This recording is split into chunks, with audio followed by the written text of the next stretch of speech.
বাংলায় বৈষম্যের ঠাঁই নাই।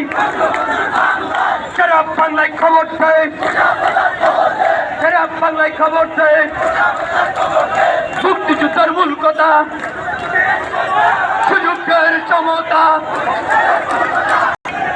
ভাই সবাই প্রতি অনুরোধ, সবাই সুশৃঙ্খল ভাবে বসে পড়েন। ভাই সবাই বসে পড়েন, সবাই বসে পড়েন।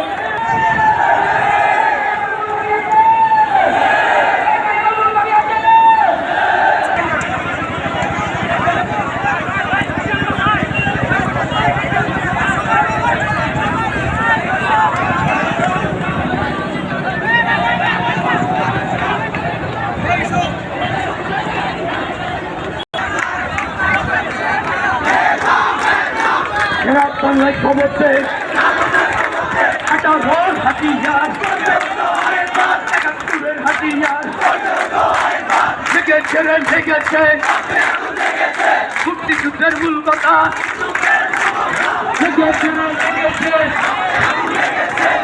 রক্তে আগুন লেগেছে, রক্তের বন্যায় 18 পরিপত পূর্ণ বহল করতে হবে। 18 পরিপত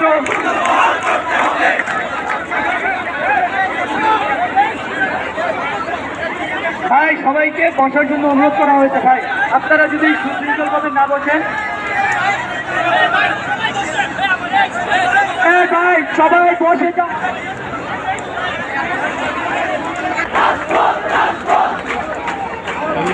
পর্যবেক্ষণ করা হচ্ছে। সবাই আমরা বসে যাই ভাইয়েরা, ঢাকা কলেজের সংগ্রামী ভাইয়েরা, আমরা সবাই বসে যাই। প্লিজ সবাই আমরা বসে যাই। আন্দোলনের জন্য জনমানুষের আমরা বসে যাই, বসে যাই হচ্ছে, সেটা এখানে না আসলে বোঝা যেত না কত মানুষ তার অফিস, তার বাসায় যাবে। এখন গাড়ি ঘোড়া সব কিছু বন্ধ। অনেকে পায়ে হেঁটে রওনা দিয়েছেন, অনেকে টাইম মতো তার অফিসে পৌঁছতে পারতেছে না। এটা একটা যেরকম কষ্টকর বিষয়, ওটা রাখাটাও অনেক বড় একটা কষ্টকর বিষয়। ওটা বৈষম্য অবশ্যই দূর করতে হবে।